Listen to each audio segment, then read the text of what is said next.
To millions of wrestling fans around the world, he was known as King Haku. In WCW, they called him Meng. But to every single wrestler who ever shared a locker room with him, he was simply known as the most dangerous human being they had ever encountered. Not the toughest wrestler, the most dangerous man. Period. Haku didn't lose his temper often. In fact, most of the time, he was described as one of the sweetest, most soft-spoken guys in the entire business. A devoted family man, a loyal friend. The kind of guy who would give you the shirt off his back without a second thought. But when something crossed that invisible line, when someone disrespected him, disrespected the business, or threatened someone he cared about, the transformation was instantaneous and utterly terrifying. In this video, we count down the top 5 times Haku snapped. Real-life, unscripted moments when the Tongan warrior showed the world exactly why every single wrestler from that era, without exception, named him as the most legitimately dangerous man to ever step inside a wrestling ring. We're talking about incidents that left men hospitalized, incidents that required police intervention, incidents so brutal that witnesses say they still have nightmares about what they saw. And by the time we reach number 1, you'll hear all about one fateful night in Baltimore when Haku's rage led to an act so savage, so primal, that even decades later, the men who were there still can't quite believe what they witnessed. An act that would land Haku in court facing a $1 million lawsuit. But before we get to that, you need to understand something about where Haku came from, because that's the only way any of this makes sense. Tonga Fifita was born on February 10, 1959 in Nuku'alofa, the capital of the Kingdom of Tonga. Now, Tonga isn't like other places. This is a nation with a warrior culture stretching back centuries. A place where physical toughness isn't just valued, it's expected. Where combat skills are passed down through generations like family heirlooms. The Tongan people were historically the center of a powerful seafaring empire, renowned throughout the Pacific for their fighting abilities. And young Tonga Fifita was exceptional even by those standards. At just 15 years old, something remarkable happened. King Taufa'ahau Tupu IV, the actual king of Tonga, personally selected Fifita as part of a group of 6 teenagers to be sent to Japan. Their mission was to study sumo wrestling and bring honor to their nation. Think about that for a second. The king himself looked at this kid and saw something special. Something worth investing in. Something dangerous. In Japan, wrestling under the sumo name Fukunoshima, Haku reached the respectable rank of Makushita 27 in less than 2 years. For a foreigner in the incredibly insular world of Japanese sumo, that's a remarkable achievement. He was learning discipline. He was learning technique. But more importantly, he was learning how to channel that natural Tongan ferocity into something focused and devastating. When a dispute with stable management ended his sumo career in 1976, Haku transitioned to professional wrestling. He trained under legends like Giant Baba and fellow sumo-turned-wrestlers Genichiro Tenryu and Takashi Ishikawa. The combination of Tongan warrior traditions, formal sumo training, and years of professional wrestling created something the industry had never quite seen before. At his peak, Haku stood 6'1" and weighed 275 pounds. Not the biggest guy in the locker room by any means, but it was how that weight was distributed. Dense, compact muscle, explosive power, and hands that seemed specifically designed for violence. Wrestlers who felt his grip described it as inhuman, like being caught in a vice that was slowly, inevitably, crushing the life out of you. Every wrestler from that era tells the same story. If you ask them who they'd least want to fight for real, the answer was always the same. Not Andre the Giant, not Harley Race, not the Road Warriors, Haku. Every single time. And these weren't just polite answers. These were men who had seen things, men who had been in real fights, real confrontations, and they all agreed Haku was different. So with that context in mind, let's start with number 5, and a warning that some locker room rules should never ever be broken. Number 5, the Brutus Beefcake locker room attack. The wrestling business has always operated on an unwritten code. You have a problem with someone, you handle it face to face, man to man. You don't go running to management, You don't complain behind someone's back. You step up and you deal with it directly. Brutus Beefcake was about to learn what happens when you violate that code with the wrong person. It was the late 1980s. The World Wrestling Federation was at the absolute peak of its power. Hulkamania was running wild. The arenas were packed. The money was flowing. And in that environment, egos could get out of control. Beefcake had a complaint. He felt that Haku was hitting him too hard during their matches. Now, in the wrestling business, that's a legitimate concern. You're supposed to protect each other in there. But there's a right way and a wrong way to handle it. Beefcake chose the wrong way. Instead of approaching Haku directly, man to man, and saying, "Hey, can you lighten up a little out there?" Beefcake went to management. He complained. He pointed fingers. And word got back to Haku about what had happened. What happened next is burned into the memory of everyone who witnessed it. Haku found Beefcake in the shower area. And before anyone could react, before anyone even fully understood what was happening, Haku had crossed the room and wrapped one massive hand around Beefcake's throat. With what seemed like no effort at all, he lifted Beefcake straight up off the ground. Just one hand. Beefcake was dangling there, wet and naked from his shower, feet kicking several inches off the tile floor. Haku's fingers wrapped around his windpipe like a python constricting its prey. And here's the part that really tells you everything you need to know about how feared Haku was. The locker room was full of professional wrestlers, big men, tough men, men who made their living being physically imposing. And not a single one of them moved to help Beefcake. They just stood there, frozen, because they knew, they all knew. If you got between Haku and his target, you became the target. And nobody wanted that. Nobody was willing to risk it. The only people who could get through to Haku in that moment were Pat Patterson, Vince McMahon himself, and Hulk Hogan. Hogan, who Haku genuinely respected, managed to talk him down. To get him to release his grip, to let Beefcake drop back to the floor, gasping and clutching his throat. But the message had been delivered. Crystal clear. Don't go behind Haku's back. Don't complain to management. Don't ever think that being friends with the top guy will protect you from consequences. Because nothing would protect you from Haku if you crossed that line. Beefcake learned a lesson that day that he would never forget. And so did everyone else in that locker room.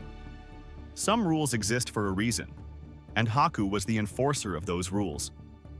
But as intense as that confrontation was, it pales in comparison to what's coming up next. Because while the Beefcake incident showed Haku's capacity for controlled violence, number 4 on our list shows what happened when that control slipped entirely. Number 4. The Kevin Sullivan bar fight. Kevin Sullivan traveled the roads with Haku for years during their time in WCW. He saw things that kept him up at night. Things that made him genuinely question what Haku was capable of. But one incident stands above all the others. One night in a roadside tavern that would haunt Sullivan for the rest of his life. It was a typical night on the road. Sullivan and Haku had stopped at a bar somewhere in America, just looking to unwind after a long day. Now, it's worth noting that Haku typically didn't drink much. But on this particular night, for whatever reason, he'd had a few. And sometimes that's when things got dangerous. The bar was rough, the kind of place where outsiders weren't exactly welcome. And these two wrestlers, clearly not locals, were drawing attention. The wrong kind of attention. There was a pool table in the back, some guys playing, drinking, running their mouths. And at some point, one of them decided to make a comment, a racial slur directed at Haku. Now, maybe this guy thought he was tough. Maybe he thought his buddies would back him up. Maybe he just didn't understand who he was dealing with. But he was about to find out. The guy didn't just leave it at words. He picked up a pool cue and walked up behind Haku. And then, with all his strength, he swung that wooden cue right across Haku's back. The stick splintered on impact, just shattered into pieces against Haku's frame like it was nothing. And Sullivan realized in that moment that it wasn't a work. It wasn't exaggerated for the cameras. If anything, Haku held back on TV. The guy started to drop. His face was changing colors. His eyes were bulging. But Haku wasn't done. What happened next was like something out of a nature documentary, the kind where the predator does something so brutal to its prey that you can't quite believe what you're seeing. Haku bit the man, through his shirt. like a wolf bringing down prey. He bit down and tore away a chunk of flesh from the man's back. Then he spit it out onto the bar floor, just casually, like it was nothing. Sullivan knew it was time to go. They left the establishment quickly, and as they drove away, police cars were pulling into the parking lot. Remarkably, no charges were ever filed against Haku. The victim apparently declined to press charges. Whether that was out of embarrassment, fear of retaliation, or simply wanting to forget the entire ordeal, we'll never know. But Sullivan learned something important that night. He learned that there was no amount of money you could pay him to ever get on Haku's bad side. During his time as WCW booker, whenever a wrestler refused to do a job or got in his face with threats, all he had to do was mention getting Haku involved. The wrestlers would immediately change their tune. They'd do whatever he wanted, because they'd heard the stories. They knew what Haku was capable of. Sullivan himself once made the mistake of asking Haku to do something that wasn't completely on the level. Haku got a little upset. Not even that angry. Just a little upset. And it was the most scared Sullivan had ever been in his entire life. That's how much fear Haku commanded. Even when he wasn't trying to be intimidating, even when he was just mildly annoyed, the effect was paralyzing. And speaking of what Haku was capable of, that brings us to number 3. A story that involves something that should be impossible.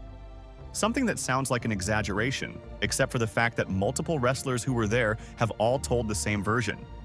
A story that demonstrates not just Haku's strength, not just his ferocity, but his utterly inhuman tolerance for pain. Number 3.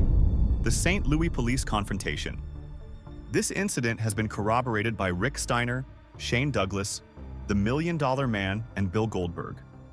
4 different wrestlers, 4 different perspectives. And they all paint the same stunning picture of a night when Haku took on an entire squad of police officers. And won. It was late 1980s or early 1990s. The wrestlers were in St. Louis for a show. After the event, they ended up in a rough part of town. A bar, drinking. The usual post-show routine. But on this particular night, things got out of hand quickly. A large fight broke out. Not involving the wrestlers initially, just some locals who'd had too much to drink and decided to settle their differences with their fists. Haku, who had only had a few drinks himself, actually tried to break it up. He was being the peacemaker, trying to stop the violence. That's when the police showed up. Now, from the officer's perspective, they see a massive man in the middle of a brawl, and they make an assumption. They assume he's part of the problem. They move in to subdue him, and that's when things went sideways. The officers hit Haku with mace, pepper spray right to the face. For a normal person, that's game over. Your eyes swell shut. You can't breathe. You're completely incapacitated, but Haku wasn't a normal person. He looked at the police. He closed his eyes, and then he opened his mouth and sucked the mace in. He breathed it in like it was nothing, like it was fresh mountain air. He didn't flinch. He didn't stagger. He just stood there, eyes closed, completely unaffected. Rick Steiner and his brother Scott had always thought they were tough guys. That was before they met Meng. After that night, they had a completely different perspective on what tough actually meant. And then they handcuffed Haku. Behind his back, standard-issue police handcuffs, steel restraints designed to immobilize even the most violent offenders. Haku looked down at the cuffs. Then he looked at the officers. And then, with what appeared to be minimal effort, he flexed his arms and snapped the handcuffs apart. The officers stood there in shock. This wasn't supposed to be possible. These were metal restraints. And this guy had just broken them like they were made of cheap plastic. What happened next was chaos. Multiple officers trying to hold Haku down. Batons being deployed. Strike after strike hitting him in the face and body. More mace being sprayed. And through all of it, Haku did not visibly react. He absorbed the punishment like it wasn't even happening. Like his nervous system simply didn't register pain the way normal human beings do. It took somewhere around 13 police officers to finally get the situation under control. 13. And even then, it wasn't because they overpowered him. It was because Ric Flair, who was also there, managed to talk Haku down. to convince him to cooperate, to end the confrontation before someone got seriously hurt. Bill Goldberg, who would go on to become one of the most physically dominant performers in wrestling history, was there that night. And decades later, he would still talk about it with awe in his voice. A former NFL player. A guy who had seen plenty of legitimate tough guys. A guy who himself was an absolute physical specimen. And he was saying that Haku was on a completely different level. A totally different human being. The St. Louis incident demonstrates all three of Haku's most terrifying attributes. The inhuman pain tolerance, absorbing mace and baton strikes without flinching. The freakish strength, snapping metal handcuffs like they were paper. And the relentless fighting spirit that wouldn't quit no matter what was thrown at him. It took over a dozen armed officers, pepper spray, batons, and handcuffs to eventually calm the situation. And even then, it was only because someone Haku respected asked him to stop. If Flair hadn't been there, if no one had been able to get through to him, there's no telling how that night would have ended. But as unbelievable as that story is, it doesn't hold a candle to what's coming up at number 2. Because the St. Louis incident, as wild as it was, didn't leave anyone permanently maimed. Number 2 on our list did, and the details are so graphic, so disturbing, that even the witnesses who were there have trouble talking about it. Number 2. The Jesse Bar eye gouging in Puerto Rico. This incident is considered one of the most brutal in wrestling history. It happened in 1987 during a tour of Puerto Rico, and it reveals a core principle that guided Haku's violence. He had a deep, abiding respect for working-class people, for regular folks who did honest work for honest pay, and he had absolute contempt for arrogance, for anyone who thought they were better than the people around them. Jesse Bar, who wrestled in World Wrestling Federation under the name Jimmy Jack Funk, was about to learn this lesson in the most painful way imaginable. The group was walking the streets of Puerto Rico. Haku, Kevin Sullivan, Jake Roberts, and Jesse Bar. Just killing time between shows. The sun was hot, the streets were crowded, and they passed a construction site where a local worker was digging a ditch. Hard labor. The kind of work that breaks your body down over the years. The kind of work that doesn't pay well but needs to be done. The worker was dirty, sweaty, just trying to earn a living. And Jesse Bar, for whatever reason, decided to assert his superiority. As they walked past, Bar kicked dirt directly into the local worker's face. Just a cruel, pointless act of disrespect. The kind of thing a bully does to feel powerful. The kind of thing that makes you feel small and worthless when someone does it to you. Haku saw it happen. And something changed in his expression. He turned to Bar and said simply that he shouldn't have done that. His voice was calm, almost conversational. But there was something underneath it. A warning that anyone with any sense would have recognized. Bar didn't have any sense. His response was immediate and defiant. He told Haku to mind his own business. He challenged him. He used profanity. He puffed up his chest. He made it personal. And that was the last mistake Jesse Bar would make with both his eyes intact. What happened next has been described by multiple witnesses, and their accounts all match in the most horrifying details. Haku and Bar got into it. A real fight. Not a wrestling match, a street fight. I was hanging down, dangling from the socket by the optical nerve, swinging back and forth. Jake Roberts was standing right there watching it unfold. Bar was bent over, describing what he was seeing. How weird it was. How he could see the ground with one eye and see Roberts standing there with the other. The eye that was hanging out of his head. The human mind can't really process something like that. Roberts, who had seen plenty of violence in his career, who wasn't easily shaken by anything, was frozen in place. And here's the part that somehow makes this story even more insane. Haku, apparently realizing that he'd gone too far, decided to fix it. He grabbed Bar in a headlock, and then he just shoved the eyeball back into the socket. Just pushed it back in with his fingers, like he was putting a piece of equipment back where it belonged. Roberts ran back to his hotel room after that and just cried. This was Jake the Snake Roberts. This was Jake the Snake Roberts. A man who had seen plenty of violence in his life. A man who wasn't easily rattled. And he was in tears over what he had just witnessed. Haku himself has confirmed this incident in various interviews over the years, though he's been somewhat philosophical about it. He's admitted that his hands were in there, ready to take the eye completely out, but he stopped himself. He realized how stupid they were being.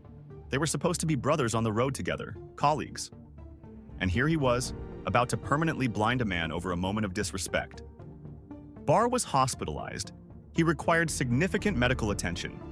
He was released from World Wrestling Federation in June of 1987, officially listed as being released following a backstage incident with Haku. Some versions of the story claim that Bar wrestled with a glass eye for the remainder of his career, though that detail has never been fully confirmed. And Haku faced no professional consequences whatsoever, because everyone in the business knew. They knew what Bar had done to that local worker. They knew the code that he had violated, and frankly, they were all too afraid of Haku to do anything about it even if they had wanted to. Steve Austin referenced this incident in his autobiography, noting that Haku had essentially popped Bar's eye out of its socket.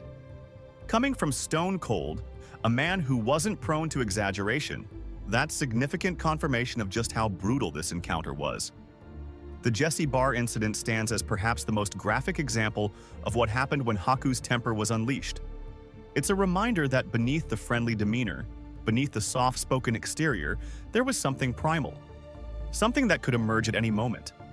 Something that didn't recognize the normal limits that govern human violence.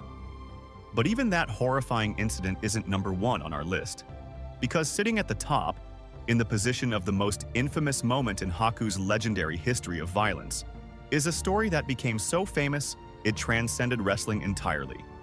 A story that's been told on late-night talk shows. A story that was documented in court records. A story that involves an act so savage, so animalistic, that it defies belief. And yet it happened.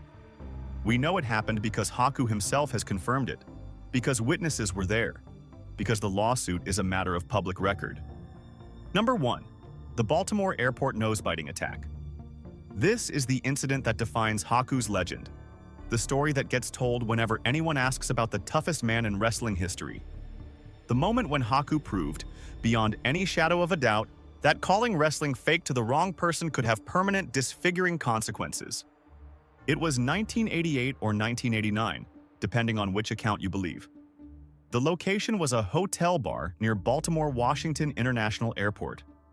The details get fuzzy because this was over 30 years ago and everyone involved had been drinking. But the core facts are agreed upon by everyone who was there. Haku was in town for a WWE show. After the event, he and his tag partner Siva Afi headed to this hotel bar to unwind. The place was packed. Music was playing. It was a good time. They found a corner away from the other wrestlers who were also at the bar and settled in for a few drinks. As the night wore on and the bar started to close, they got up to leave. And that's when they walked past a table where 5 guys were sitting. Local guys. Regular bar patrons who had been drinking all night and were feeling brave. One of them recognized Haku and Siva as wrestlers. And he couldn't keep his mouth shut. He started mocking them, calling them fake, asking if they were those fake wrestlers from TV. Now, in the wrestling business, there's an understanding. The general public doesn't know how it works. They think it's fake because the outcomes are predetermined. What they don't understand is the athleticism, the pain, the real danger involved. What they don't understand is how insulting it is to call fake something that these men have dedicated their lives to, something they've sacrificed their bodies for. And what this particular drunk guy definitely didn't understand was that he had just said the magic words. The words that would trigger the most violent response imaginable. Haku has told this story himself in various interviews. He's described it with a laugh, with absolutely no remorse, because he genuinely doesn't feel any. In his mind, he was defending the honor of his profession. He was teaching a lesson that needed to be taught. Haku told the guy that, yeah, he'd show him just how fake it was. And then he reached across the table, grabbed the man's face, and without any hesitation, without any warning, he bit down on the man's nose. And he bit it off. Not cut it, not scratched it. Bit it off. With his teeth. Like an animal. Like something out of a nightmare. Then the real fight started. 5 guys against Haku and Siva Afi. 2 wrestlers against 5 drunk locals who had just watched their friend lose part of his face. And the 2 wrestlers cleaned house. Absolutely destroyed them. By the time it was over, the bar was wrecked, multiple people were injured, and one man was missing a significant portion of his face. Jake Roberts was there that night. He witnessed the whole thing. He's confirmed the story multiple times over the years. He needed a beer after watching it, because he couldn't process what he had just seen. Haku had bitten the guy's nose off and spit it in his face. Where there should have been a nose, there were just 2 holes. The man's face was destroyed. The Rock, who is extremely close to Haku, told a version of this story on late-night television years later. In his telling, when the police finally arrived, Haku was calmly sitting at a table, continuing to eat his dinner like nothing had happened. One of the other wrestlers had to advise the cops to give Haku 15 minutes before approaching him, because if they went in right then, while he was still worked up, he would fight every single one of them. And they didn't have enough officers to handle that. Eventually, Haku calmed down. The situation was resolved. But the aftermath was significant. The victim, identified in court documents by the surname Cooper, filed a lawsuit. Over $1 million in damages. The case dragged on for months. Haku himself admitted it cost him a lot of money. He saw on the news at one point that he was being sued for $2.5 million. A contemporary newspaper article from the Morning News in Wilmington, Delaware, confirms the basic facts of the case. The lawsuit was filed in Baltimore County Circuit Court in August 1988. Haku was 29 years old at the time, living in Kissimmee, Florida. There was talk of potential criminal charges arising from the incident. Eventually, the parties settled out of court. We don't know exactly how much money changed hands, but it was enough that Haku still talks about the financial impact decades later. The Baltimore nose biting stands as the ultimate example of Haku snapping. It's the story that gets told first whenever his name comes up in conversation. The image of this Tongan warrior, face covered in blood, spitting out a piece of human flesh like it was nothing, has become legendary. It's been discussed on podcasts, in books, on television shows. It's transcended wrestling to become part of the broader cultural understanding of what happens when you push the wrong person too far. And the thing is, Haku has never expressed any regret about it. He laughs when he tells the story. He thinks it's funny, because in his mind, the guy had it coming. You don't call a man's life work fake to his face and expect to walk away without consequences. That's the code Haku lived by. And the man in Baltimore learned that code the hard way, permanently. And there you have it. 5 incredible moments where the legendary Haku snapped and showed the world what happened when his temper got pushed too far. From choking out Brutus Beefcake in a locker room shower because he complained to management, to biting a chunk out of a man's back in a roadside bar after getting hit with a pool cue. From breaking police handcuffs and fighting off over a dozen officers in St. Louis, to ripping Jesse Barr's eyeball out of its socket on the streets of Puerto Rico. And finally, to the most infamous incident of all, biting a man's nose clean off his face in Baltimore because he called wrestling fake. What becomes clear when you look at all these incidents together is that there was always a trigger. Haku didn't just attack people randomly. He wasn't a loose cannon firing in all directions. Every so-called mean streak came from something crashing against his principles. Disrespect for the business, disrespect for working-class people, going behind his back instead of confronting him directly, threatening his friends. In his own way, Haku had a code, a set of values that he defended with absolute ferocity. And if you violated that code, if you crossed that line, there was no warning. There was no second chance. There was only violence. That's part of what made Haku so terrifying to his peers. It wasn't just his physical abilities, though those were extraordinary. It wasn't just his pain tolerance, which seemed to be essentially non-existent. It was the switch. The way he could go from being the friendliest guy in the room to being something inhuman in the span of a heartbeat. The way you could never quite tell where that line was until you had already crossed it.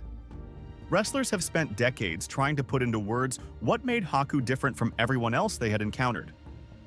Ric Flair once said that even if he had a gun and Haku was sitting across the room, he wouldn't shoot him. He was afraid Haku would eat the bullet and then kill him. Jake Roberts said that if he was in a tank with one shell left and Haku was 300 yards away, he'd jump out of the tank and shoot himself, because he didn't want to wound Haku and have him pissed off. Better to die quickly than face what would come next.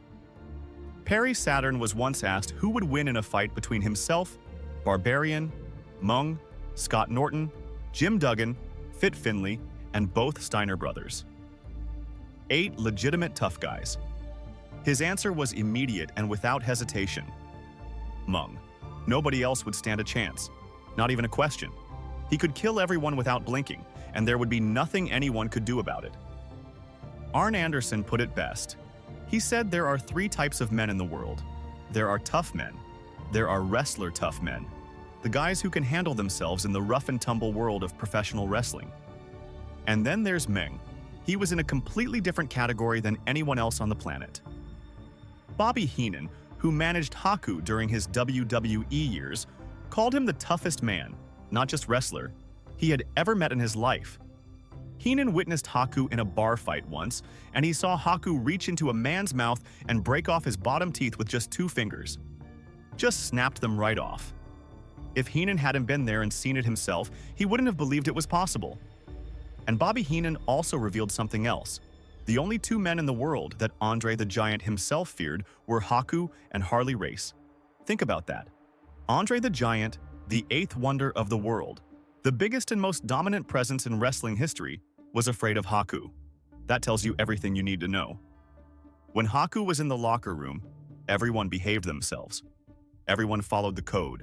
Everyone showed respect. Not because management told them to, not because they were afraid of losing their jobs, but because they had seen what happened when you crossed Haku. They had heard the stories, and they knew that some men should simply never be provoked. Now, there's one more story worth mentioning, a story that didn't quite make the top 5 but helps complete the picture of who Haku was and what he stood for. In 1993, Chris Jericho was a young wrestler just starting to make his way in the business. He was at the Mexico City airport when some security guards started giving him a hard time, messing with his luggage, asking unnecessary questions, just being difficult for the sake of being difficult. Jericho, young and hot-headed, got into it with them. Voices were raised. Things started to get physical, and suddenly he found himself in serious trouble. Multiple security guards, possibly armed, a foreign country where he didn't speak the language and didn't know anyone who could help him. And then he heard a voice from behind him. A booming voice with a thick Tongan accent, demanding to know what the problem was, telling them to leave his friend alone. It was Haku. All 6'1", 320 pounds of him, running down the airport concourse like a charging rhino. He had seen what was happening from across the terminal, and he wasn't about to let one of his colleagues face that situation alone. Jericho later described it as one of the most incredible things he'd ever seen. Haku throwing people out of the way to get to him. The 2 of them standing back to back, pushing and shoving and fighting off what seemed like an endless stream of security personnel. At one point, Haku had a man lifted completely off the ground by his collar, just holding him in the air like Darth Vader, choking out an Imperial officer. And that's when the guns came out. They were detained for about 2 hours. Eventually, the whole thing got resolved in the most anticlimactic way possible. The airport president suggested they just pay off the guards. Total cost was about $150 and a couple of meal tickets. But Jericho never forgot it. He never forgot that when things got bad, when he was in real trouble in a foreign country with no backup and no way out, Haku came running. Without hesitation. Without thinking about the consequences for himself. He just saw a friend in trouble and he moved. That's who Haku was. Yes, he was terrifying. Yes, he was capable of violence that defied belief. But that violence was always in service of something. Protecting his friends. Defending the business.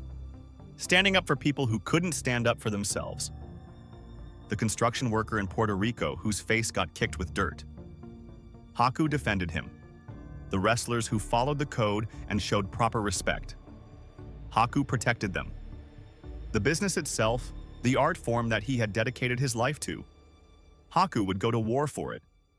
And maybe that's the real legacy of King Haku, not the broken handcuffs or the bitten-off nose or the dangling eyeball.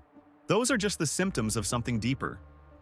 The real legacy is the principle that some things are worth fighting for. Some things are worth protecting at any cost. And if you're lucky enough to have someone like Haku in your corner, you know that no matter what happens, you're not facing it alone. The wrestling business has changed a lot since Haku's heyday. It's more corporate now, more sanitized. The locker room has rules and HR departments and policies. But every once in a while, when an old-timer tells stories about the way things used to be, about the code that governed the business before the cameras and the corporate overlords took over, Haku's name comes up. Because he was the last of a dying breed, a legitimate tough guy in an era that was full of them. The toughest of the tough. The most dangerous man in a locker room full of dangerous men.